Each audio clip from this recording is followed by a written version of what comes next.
समग्र शिक्षा अभियान एक ऐसा मिशन जिसने भारत के लगभग सभी प्री स्कूल से कक्षा 12वीं तक के शिक्षा के गुणवत्ता में सुधार लाकर एक नया कीर्तिमान स्थापित कर दिया।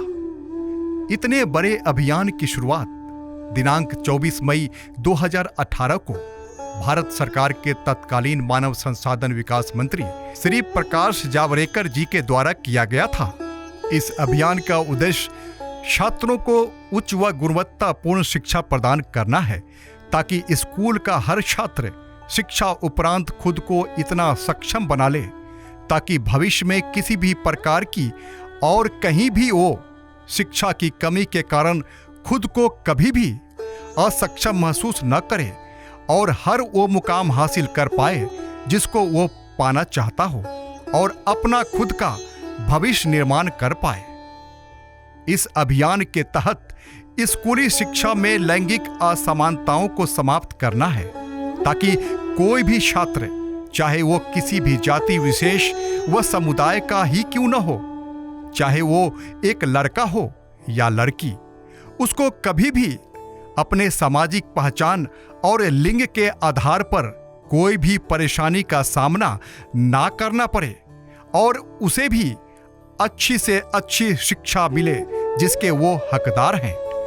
इस अभियान में स्कूली शिक्षा के सभी स्तरों पर निष्पक्षता और समावेश सुनिश्चित करना है ताकि सभी छात्रों का आकलन उनके मेरिट और परफॉर्मेंस के आधार पर हो ताकि बच्चों का विकास सुनिश्चित हो सके। समाज में बेहतर समझ के लिए नैतिक शिक्षा, सामाजिक जिम्मेवारी व व्यवहारिक विषयों वाली शिक्षा के व्यावसायीकरण को बढ़ावा देने पर भी ध्यान दिया गया है ताकि छात्रों का सर्वांगीण विकास हो सके। साथ ही साथ निःशुल्क शिक्षा का अधिकार अधिनियम 2009 से बच्चों के अधिकारों के उचित कार्यान्वयन में राज्य की सहायता करना है ताकि कोई भी बच्चा पढ़ाई से वंचित ना रह पाए। राज्य शिक्षा संस्थानों, शिक्षक प्रशिक्षण संस्थानों के सुदृढ़ीकरण व उन्नयन के लिए और शिक्षक प्रशिक्षण के लिए नोडल एजेंसी के रूप में DIET यानी डाइट की स्थापना करने पर भी जोर दिया गया है ताकि छात्र को शिक्षा देने वाले प्रशिक्षक भी उच्च स्तर के हों ताकि बच्चों का भविष्य भी उज्जवल हो सके। इस अभियान की काफी सारी विशेषताएं हैं। उनमें से पहली है शिक्षा का एक समग्र दृष्टिकोण जिसमें प्री स्कूल से कक्षा 12 तक स्कूली शिक्षा समग्र होनी चाहिए और सीनियर सेकेंडरी लेवल और प्री स्कूल लेवल को जोड़ा जाना चाहिए। दूसरी विशेषता है प्रशासनिक सुधार यानी सुधारों के सामंजस्यपूर्ण कार्यान्वयन के लिए अग्रणी एकल और केंद्रीकृत प्रशासनिक संरचना।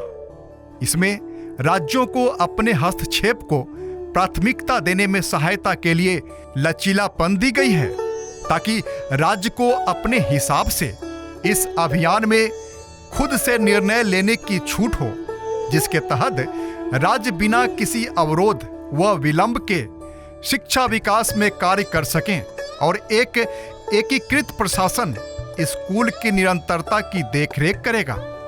और तीसरी सबसे बड़ी विशेषता है शिक्षा की गुणवत्ता। इस योजना का विशेष ध्यान स्कूली स्तर पर शिक्षा की गुणवत्ता में सुधार के लिए 2T यानी टीचर्स एंड टेक्नोलॉजी पर केंद्रित है जिसका मुख्य उद्देश्य शिक्षा की गुणवत्ता के स्तर को ऊंचा रखना है ताकि बच्चों की शिक्षा बेहतर से बेहतर हो। साथ ही साथ शिक्षकों और स्कूल प्रधानाध्यापकों के सीखने की क्षमता बढ़े, इसके ऊपर भी ध्यान दिया गया है और उन्हें समय समय पर प्रोत्साहित करने पर भी जोर दिया गया है।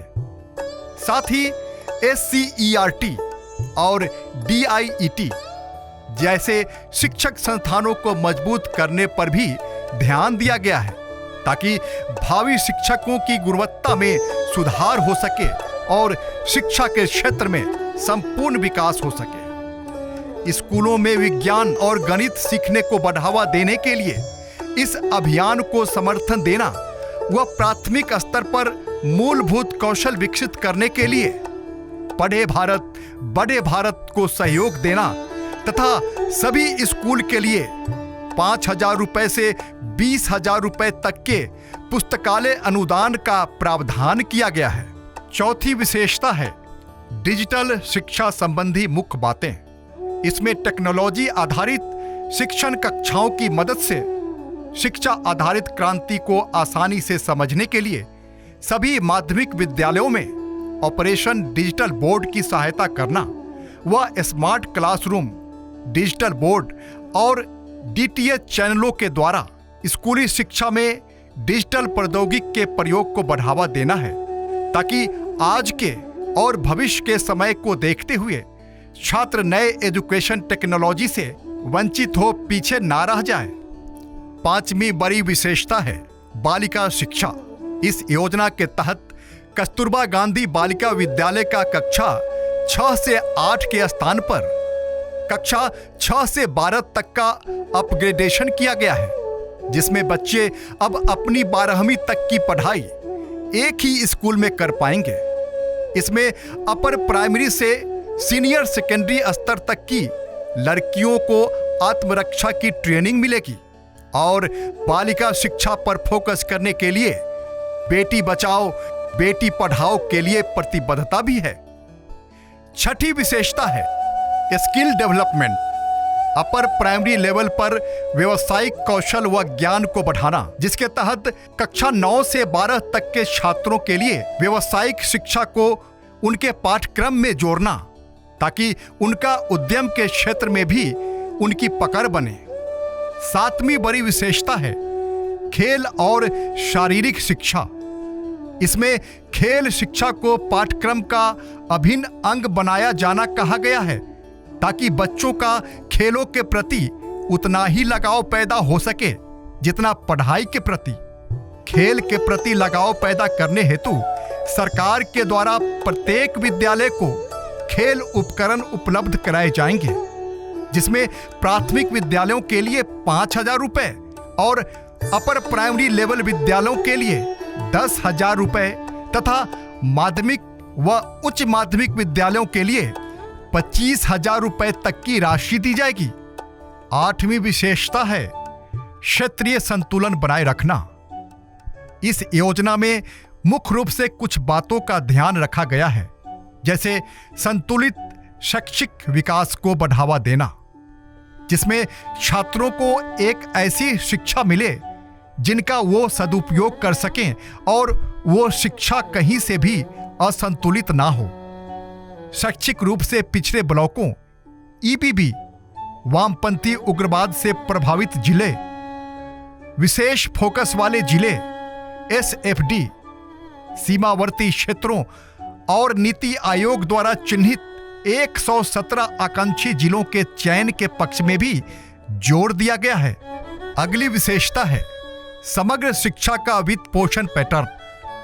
इसमें समग्र शिक्षा योजना को केंद्र प्रायोजित योजना के रूप में लागू किया गया है। यह विधायिका के बिना केंद्र शासित प्रदेशों के लिए 100% केंद्र प्रायोजित है। अन्य सभी राज्यों और विधायिका वाले केंद्र शासित प्रदेशों के लिए फंड शेयरिंग अनुपात 60-40 है। पूर्वोत्तर राज्यों और हिमालयी राज्यों के लिए वर्तमान में केंद्र और राज्यों के बीच योजना के लिए फंड शेयरिंग अनुपात 90-10 है। सरकार द्वारा शुरू किए गए इस समग्र शिक्षा योजना का उद्देश्य यह है कि बच्चों को मुफ्त और अनिवार्य शिक्षा RTE अधिनियम 2009 के कार्यान्वयन में राज्यों का समर्थन करना है। शिक्षा का अधिकार अधिनियम RTE भारत के संविधान के अनुच्छेद 21A के तहत एक मौलिक अधिकार है तथा शिक्षा के लिए सतत विकास लक्ष्य के अनुसार प्री स्कूल से वरिष्ठ माध्यमिक स्तर तक समावेशी और न्याय संगत गुणवत्तापूर्ण शिक्षा सुनिश्चित करना है। सतत विकास लक्ष्य 4.1 इसका उद्देश्य यह सुनिश्चित करता है कि सभी लड़के और लड़कियां मुफ्त, समान और गुणवत्तापूर्ण प्राथमिक और माध्यमिक शिक्षा पूरी करें। जिससे प्रासंगिक और प्रभावी शिक्षण परिणाम प्राप्त हो सके। इस अधिनियम के अंतर्गत सभी निजी विद्यालयों में 25% आर्थिक रूप से कमजोर बच्चों के नामांकन को अनिवार्य किया गया है। इस योजना में बाल संरक्षण हेतु जे अधिनियम 2000, संशोधन 2015 एवं 2021 के अंतर्गत बच्चों के लिए उचित कानून का भी प्रावधान है। इसके अंतर्गत बच्चों का उचित देखभाल के माध्यम से उनकी बुनियादी आवश्यकताओं को पूरा करके देखभाल और संरक्षण दी जाती है तथा विधि विरुद्ध बच्चों हेतु विशेष कानूनों के माध्यम से उन्हें न्याय प्रदान किया जाता है। इन सभी को ध्यान में रखते हुए और बच्चों के मानसिक स्थिति का ख्याल रखते हुए विद्यालयों में सूचनात्मक स्टैंडी, जिसमें बच्चों के अधिकार एवं सहायता प्राप्त हेतु वर्णित child line toll free number का इस्तेमाल कर प्रशासनिक सहायता प्राप्त कर सकते हैं। साथ ही विद्यालयों में लगाए गए कंप्लेंट बॉक्स का इस्तेमाल बच्चे शिकायत, सहायता या विद्यालयों में बेहतर शिक्षा संबंधी सुझाव के लिए कर सकते हैं।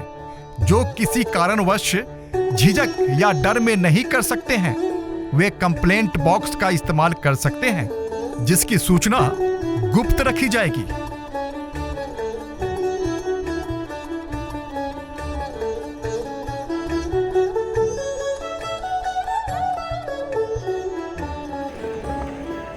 हम सब मिलकर काम करते हैं तब भी घर का खर्च पूरा नहीं पड़ता, तो फिर स्कूल के खर्च के पैसे कहां से आएंगे?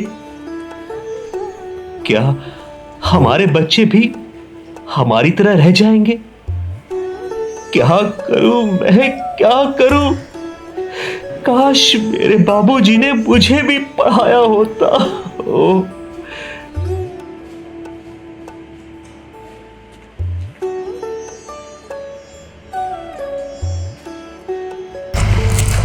अरे रमेश, तुम्हारा सपना तो स्कूल पोशाक में बहुत अच्छा लग रहा है। वो तो है।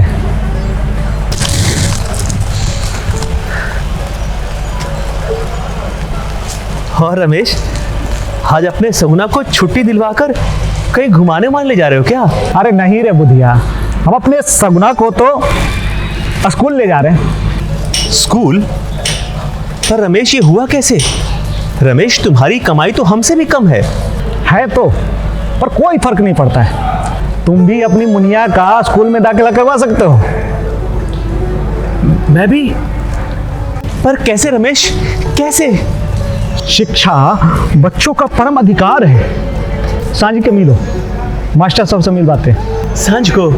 हाँ, हम मिलेंगे मास्टर साहब से, हम मिलेंगे। रमेश हमको बताया सब कुछ, तुम बिल्कुल चिंता मत करो बुधिया। समग्र शिक्षा अभियान के अंतर्गत सभी बच्चों को निःशुल्क शिक्षा प्राप्त करने का अधिकार है, और तो और ये शिक्षा पूरी तरह से निःशुल्क है और तुम्हें किसी भी प्रकार का कोई अतिरिक्त शुल्क नहीं देना होगा। मौलिक अधिकार के अंतर्गत 6 से 14 वर्ष आयु वर्ग के सभी बच्चों की अनिवार्य शिक्षा का प्रावधान है, और शिक्षा भी ऐसी जिससे बच्चों का व्यक्तित्व और उनकी प्रतिभा विकसित हो सके। और तुम जानते हो, ये प्रावधान संयुक्त राष्ट्र बाल समझौता के अंतर्गत अनुच्छेद 28 और 29 में वर्णित है। तो बुधिया, जल्दी जाओ और अपनी बच्ची का नामांकन कराओ और उसके उज्जवल भविष्य का मार्ग प्रशस्त करो। हाँ मास्टर साहब, हम जाके कराते हैं। बिल्कुल बिल्कुल, और आप बहुत अच्छा काम किए जो इनको साथ लेकर के आए। तो आइए हम सब साथ मिलकर सरकार द्वारा चलाए जा रहे समग्र शिक्षा अभियान में अपना योगदान दें और इसे सफल बनाएं।